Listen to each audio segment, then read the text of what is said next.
Kia ora and welcome to the programme. For regulatory stewardship to work well, some conversations are critical, not least when it comes to collaboration within and across government between local and central government. An example of this is right here in Centreport, Wellington. But how can and does it all work in practice? In the programme today, we look at when it can and has, but mainly ask, how do you do it consistently? And what are the 7 friendly tips that we can take from the experience when it comes to conversations between local and central and local government? Let's start talking now.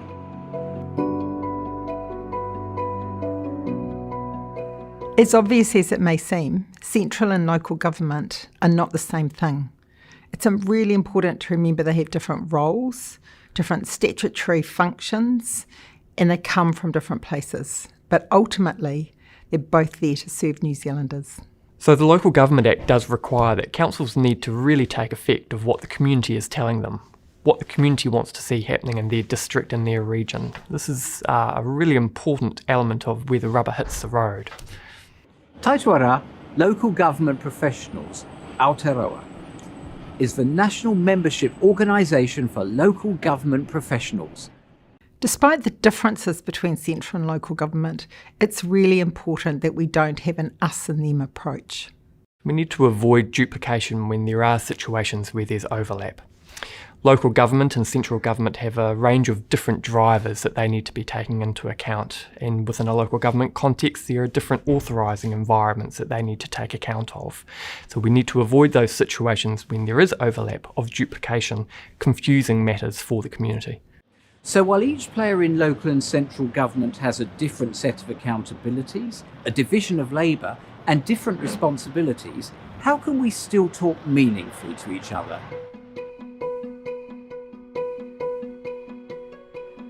The nature and mapping of these relationships can be complicated. In the local and central government world, it's much better to know who your neighbours are before you pick up the phone to them. Generating an established network and managing it is key. This is particularly important in all sorts of areas. One of the things that I've done in my role is particularly when I started 4 years ago, when I first moved to New Zealand, I looked at mapping relationships. Who are the key people that I need to know internally and externally within my organisation, across Wellington, across central government agencies and across local governments across New Zealand. So I sat down and worked out who those people might be, and I actively went out to meet them, build relationships with them and continue to do that on an ongoing basis. And then they're relationships that I can draw upon and they can draw upon me. It's a two-way street. It's not just me phoning them. They contact me at different times. Oh, how are you approaching this? How might you be doing this? And then when an issue arises, and sometimes it might need a really quick response as a media question or a political question, Mark, what are we going to do here? And I can quickly contact a few of those people. I've got those established relationships. They'll respond quickly as I have and I do when they contact me, and we can quickly get an approach to how we might deal with that particular problem. So having those relationships established and built over time is very useful, very valuable, yeah. When we're talking about the local and central and the ability for them wanting to collaborate, even before they get to the table or to a forum where they need to be having those conversations with iwi groups, it's important that they understand what do they want to achieve between themselves first, to be able to acknowledge and espouse that to the iwi groups. It's one thing to have that understanding, but if the iwi can see that confidence between both those groups, that they're on the same wavelength, that's half the battle won as far as the engagement process that we're trying to achieve. It's one thing for the local and central regulators in the room to be talking to each other. It's just as important that joint aspects of local and central work with stakeholders and that everybody's clear on who does what. We cover the New Zealand Port and Harbour Marine Safety Code elsewhere in the series as a really good example of regulators and stakeholders working together. But it's also a great example of local and central government working together too. Here, for example, at Centreport. So regional councils are responsible for the harbour masters, and the harbour masters themselves are responsible for managing the port as the regulator. So MNZ sees its role as a regulator as working with stakeholders to set industry standards, supporting industry to understand and comply with those standards, and then effectively enforcing if necessary. But in the case of the code, we don't have to do all the heavy lifting, and we can act more in the role of collaborative partner. This is because all of the parties have proactively come together to work out what a good safety management system for navigation safety looks like, through self-assessments and peer assessments, have provided the education and support so people can understand what the good practice is, and also then supported each other to comply with it, given the ownership all have in the code. So the relationship between central government and regional councils around the code is absolutely critical to making it work effectively, and in particular getting safe ports for New Zealand.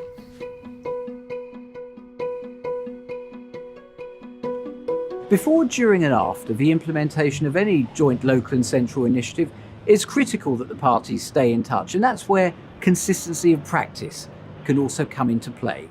The Council and I advocate the use of standards within our local context.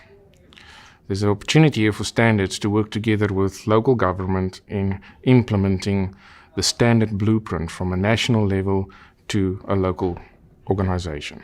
So standards and standardised products are part of the toolbox that regulators can use to ensure that they are meeting the national outcomes that they need. But still, because they're established by experts and they're built on a consensus-based platform, they give the flexibility at the foundationary roots at a technical level so that local government can still meet the needs and the unique environment of their local area. It's key to recognise at all times that this work is part of a bigger whole. Regulatory systems and regulatory stewardship come into play when local and central government join forces. When we're talking about what a regulatory system is, what we mean is joining up all the parts and all the functions that help us to achieve the outcomes that we're after from a regulatory intervention. So that extends from the policy end, right through standard setting, information and education, compliance, enforcement, dispute resolution, and ideally an evaluation function so you know how it's all working. So that's the regulatory system. And when we talk about regulatory stewardship, what we're talking about is making sure that that system is working really well as a whole, and that it's working really well to get the best outcomes both today and for tomorrow. Ultimately, the purpose of regulation is to promote the well-being of the community, to ensure that New Zealanders are protected from harm, disorder and nuisance. New Zealanders should experience their regulatory system, whether it's operated by central or local government, as a single joined-up system. And well-trained regulators working at either level will reinforce this. I think when you're working in a regulatory system, whether it's in local government or in central government, it's really important to look up and think about what the system you're a part of as a whole is trying to achieve. I know from experience that we're all here trying to get the best outcomes for New Zealanders, but we'll do that better if we're doing our jobs on a day-to-day basis with an eye on that bigger picture.